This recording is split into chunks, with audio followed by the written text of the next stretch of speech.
excusez-moi, hein. Je vous dis tous les jours ici qu'il faut faire très attention. On ne rend pas service à tout le monde. Ça ne veut pas dire qu'on est méchant. Mais avec la vie qui court aujourd'hui, ça nous prouve qu'il faut qu'on soit sage. Je vous dis tous les jours qu'il faut être sage. Moi-même qui vous parle là, je fais tellement d'erreurs, vous ne pouvez même pas imaginer. Moi, je ne suis pas sainte. Mais souvent, j'apprends de mon erreur et je viens vous parler ici. Et les autres personnes qui viennent me raconter des histoires, quand je prends mon temps pour vous raconter ici, c'est vraiment pour qu'on essaie souvent de réfléchir avant de poser nos actes. Quand on émigre, ça c'est pour les gens de la diaspora, il faut qu'on mette dans nos têtes là que quand on émigre, et puis on a laissé nos amis, nos camarades d'enfance, nos amis d'enfance, nos familles là-bas. Quand tu émigres dans un pays, l'environnement t'oblige à changer ta façon de voir les choses et ta façon de vivre. Parce que quand tu arrives dans un pays étranger, tu es dans l'obligation de t'adapter. Tu es obligé de t'adapter à ce pays-là où tu es immigré. Mais il y a des gens qui émigrent, ils veulent toujours réfléchir comme si ils n'avaient pas bougé de leur pays d'origine. Non, ce n'est pas possible, on ne peut pas vivre comme ça.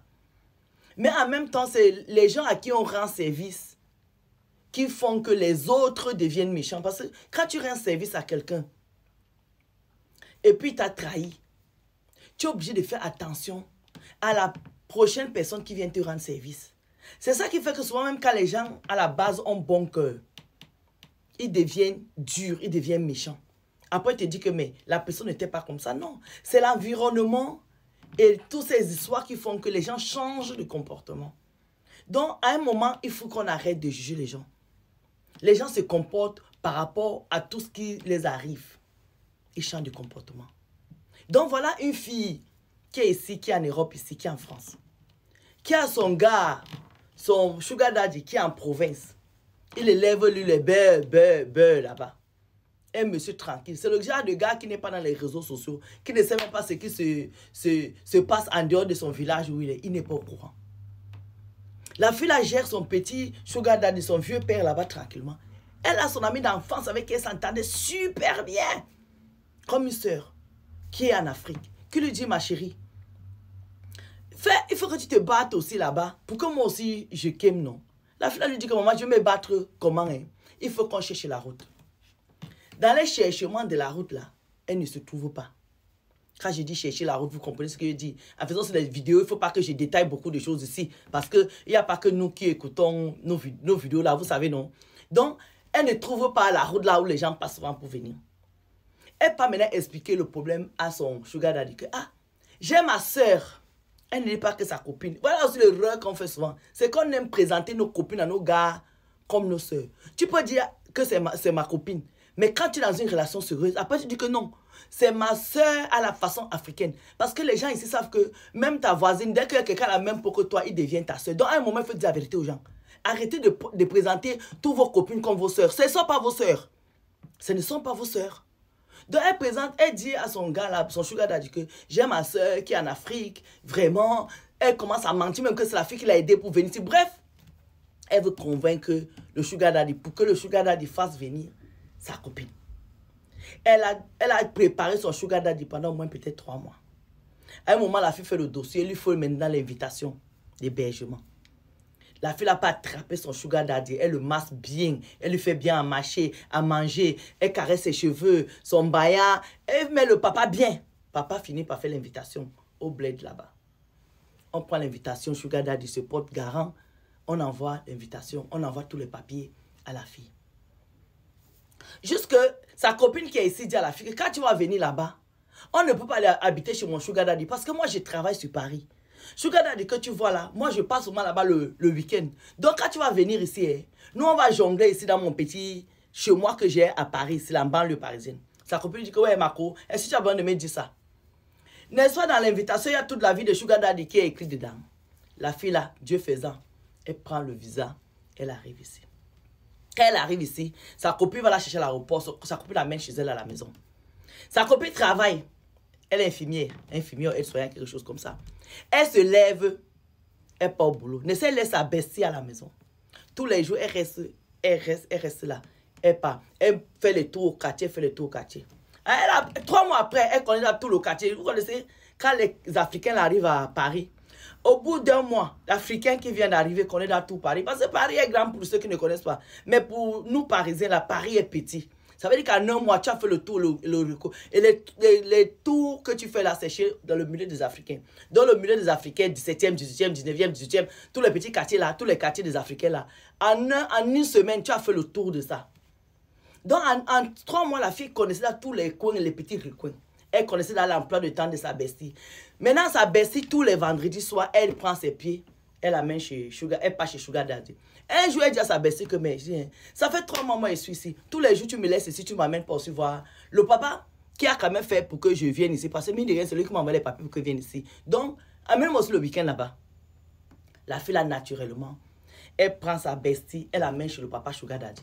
Elle lui fait les présentations. Ah, Sugar Daddy dit que c'était avec plaisir que j'ai fait les papiers. Parce que tu sais, moi j'aime beaucoup ta soeur, je vais l'épouser. On a prévu de se marier l'année prochaine, blablabla. Elle lui a fait tout le speech.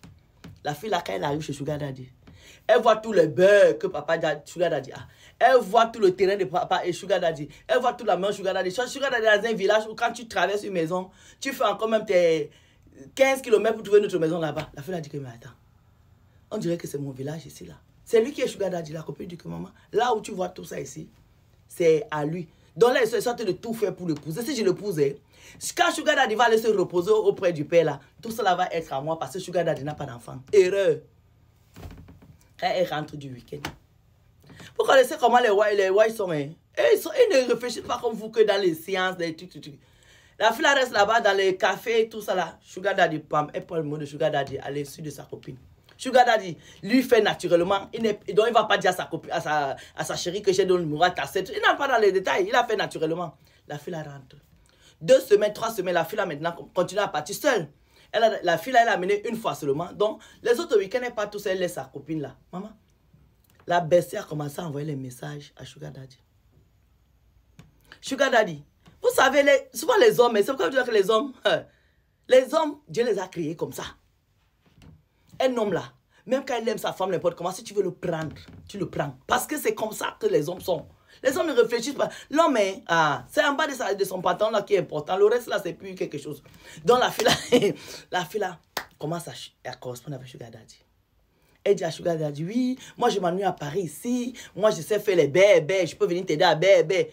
Sugar Daddy maintenant lui dit que oui, ta copine n'aime pas ça. Même quand je dis de m'accompagner dans au champ là-bas, elle ne veut pas partir. Elle n'aime pas toucher mes chèvres, elle n'aime pas toucher mes moutons, elle n'aime pas toucher si. La fille lui dit que oh, moi en Afrique, c'est ce que je faisais avec mon grand-père au village.